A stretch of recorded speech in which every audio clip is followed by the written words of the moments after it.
दुनिया में बहुत से ऐसे राजा हुए जिन्होंने तलवार के जोर से लोगों पर राज किया, लेकिन इंडिया की हिस्ट्री में एक ऐसा राजा भी था जिसने तलवार को छोड़ राज करने का एक नया तरीका निकाला। आज लोग उनको अशोका द ग्रेट के नाम से जानते हैं। अशोक वदना नाम के सूत्र में किस्सा है कि एक बार जय नाम के छोटे से लड़के ने आकर बुद्ध को एक कटोरा मिट्टी दी। ये देखकर बुद्ध मुस्कुराने लगे।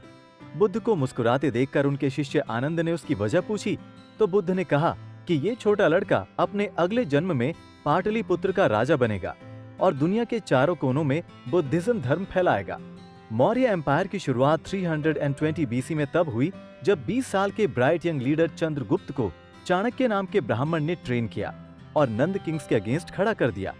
चंद्रगुप्त ने एक पड़ोसी राजा की मदद से नंद किंग्स को मार गिराया और मौर्य डायनेस्टी शुरू की। जब चंद्रगुप्त मौर्य बूढ़े होने लगे तो उन्होंने अपना राजपाट अपने बेटे बिंदुसार को सौंप दिया और अपनी जिंदगी के आखिरी दिनों में जैन सन्यासी बन गए। जैन धर्म की रीत के मुताबिक सले खाना का पालन करते हुए खाना पीना छोड़कर अपने शरीर को छोड़ दिया।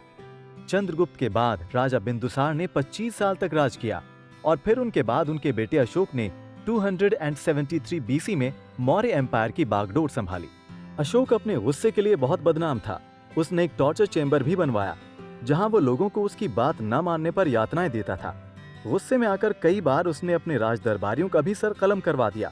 ये सब देखकर लोग उसे चंड अशोक बुलाने लगे।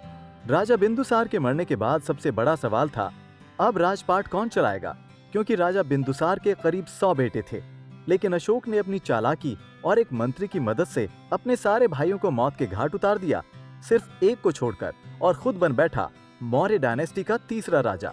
273 बीसी में सिंहासन संभालने के फौरन बाद अशोक ने कोई बड़ी लड़ाई नहीं की, सिर्फ सदर्न और वेस्टर्न इंडिया में छोटे मोटे बागियों का सफाया कर दिया ताकि मौर्य डायनेस्टी का दबदबा बना रहे।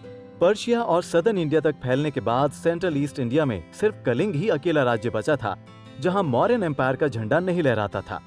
राजगद्दी पर बैठने के 8 साल बाद अशोक ने कलिंग का रुख किया। इतिहासकारों का मानना है कि कलिंग की बढ़ती हुई सेना और फॉरेन रिलेशन इस लड़ाई की वजह बने, जबकि कुछ का कहना है कि अशोक के सौतेले भाई विता अशोक मौर्य डायनेस्टी छोड़कर कलिंग के साथ हो गए थे और ये बात अशोक को बर्दाश्त नहीं हुई। लड़ाई करने से पहले अशोक ने अपने राजदूतों को कलिंग भेजा, लेकिन बात नहीं बनी। फिर अशोक ने अपने कमांडर्स को जंग के लिए भेजा। जब अशोक के कमांडर्स को बुरी तरह कलिंग की सेना ने हरा दिया तो उस हार से तिल मिलाकर अशोक ने कलिंग पर चढ़ाई कर डाली। दुनिया की सबसे बड़ी लड़ाइयों में एक है कलिंग वॉर। इस बैटल में दोनों तरफ के करीब 1 लाख लोग मारे गए और करीब 1.5 लाख लोग घर से बेघर हो गए। इतना खून खराबा हुआ कि वहां से बहने वाली दया नाम की नदी में पानी की जगह खून बहने लगा। जीतने के बाद जब अशोक अगले दिन दौरे पर गया तो वहां का नजारा देखकर सन्न रह गया। हर तरफ जलते घर, लाशों के अंबार, भूख से बिलखते बच्चे। एक औरत जिसका पूरा परिवार लड़ाई में उजड़ गया था, सम्राट अशोक से कहने लगी कि उसकी जान भी ले ली जाए क्योंकि उसके पास जीने के लिए कुछ नहीं बचा है। उस वक्त अशोक को अपने पापों का एहसास हुआ और वो रोने लगा, खुद से बातें करने लगा। ये मैंने क्या किया? ये मेरी जीत है या हार? ये न्याय है या अन्याय? अशोक का हृदय परिवर्तन हो गया और वो बुद्ध के बताए रास्ते पर चलने लगे और चंड अशोक से धर्म अशोक बन गए।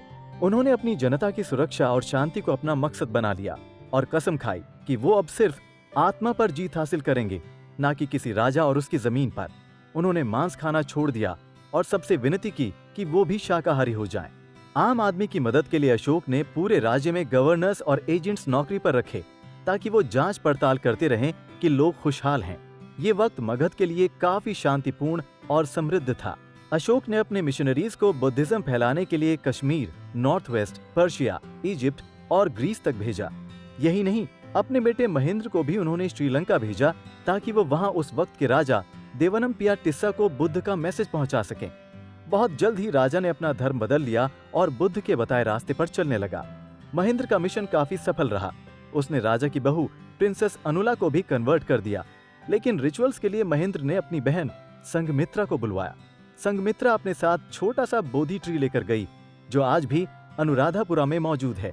कहते हैं ये दुनिया का सबसे पुराना बोधि ट्री है। संघमित्रा के श्रीलंका जाने से वहां पर भिक्खुनी संघ यानी कि बुद्धिस्ट नन्स बनाने का सिलसिला शुरू हुआ जो बुद्धिस्ट फीमेल मोनास्टिक ऑर्डर के बराबर समझा जाता है। अशोक जब प्रिंस थे तो उनके पिता बिंदुसार ने उन्हें विद्रोहियों से लड़ने के लिए उज्जैन भेजा। वहां लड़ते लड़ते वो घायल हो गए और उनकी देखरेख की बुद्धिस्ट मंक्स और नन्स ने। पहली बार उज्जैन में ही अशोक को बुद्ध की टीचिंग्स और लाइफ के बारे में पता चला। यहीं उनकी मुलाकात हुई देवी नाम की एक लड़की से, जो उनकी पर्सनल नर्स थी और बुद्धिस्ट थी। यही लड़की आगे चलकर अशोक की पहली पत्नी बनी। महेंद्र और संघमित्रा उन्हीं की संतान थे। अपने जीवन के आखिरी सालों में अशोक ने राजयोग से अपना सारा ध्यान हटाकर साधना में लगा दिया और करीब 40 साल रूल करने के बाद 232 बीसी में उनकी डेथ हो गई। कई मायनों में अशोक अपने दादा चंद्रगुप्त की तरह थे। उन्होंने पूरे भारत को एकजुट किया और अपने अंत का समय धर्म को समर्पित कर दिया। ये पूरी कहानी शायद हमें कभी पता भी न चलती अगर अशोका के एडिक्ट्स पिलर्स इस महान सम्राट की कहानी के सूत्रधार बनके खड़े न होते। अशोका के एडिक्ट्स आज भी भारत, नेपाल, पाकिस्तान और अफगानिस्तान तक फैले हुए हैं। वाराणसी के पास चूनर नाम की जगह पर इनको बनवाया गया था और फिर दूर दूर तक ले जाकर इनकी नींव रखी गई। ज्यादातर एडिक्ट्स पर ब्राह्मी में लिखा हुआ है। ये एडिक्ट्स इतने साल तक इसलिए सरवाइव कर गए क्योंकि इन्हें पत्थर पे लिखवाया गया था। इन एडिक्ट से हम तब की आर्टिस्टिक और टेक्नोलॉजिकल जीनियस का अंदाजा लगा सकते हैं। आज इनमें से 10 खंभे सलामत हैं। इन खंभों पर कैप्ट शेर, बुल, लायन इंडियन आर्ट के मास्टरपीसेस हैं और प्रेजेंट डे इंडिया का एम्बलम भी। मगध दुनिया का पहला राज्य था जिसमें न सिर्फ लोगों की सेफ्टी बल्कि वाइल्ड लाइफ और फॉरेस्ट कंजर्वेशन भी किया जाता था। शिकार की आजादी नहीं थी, सभी को अपने धर्म पर चलने की छूट थी और सब में सद्भावना और शांति बनाकर रखना राज्य की जिम्मेदारी थी। कह सकते हैं अशोक ने भारत को उसकी गोल्डन एज तक पहुंचाया था। Like, share, subscribe and click on the bell icon to never miss an update from Epic.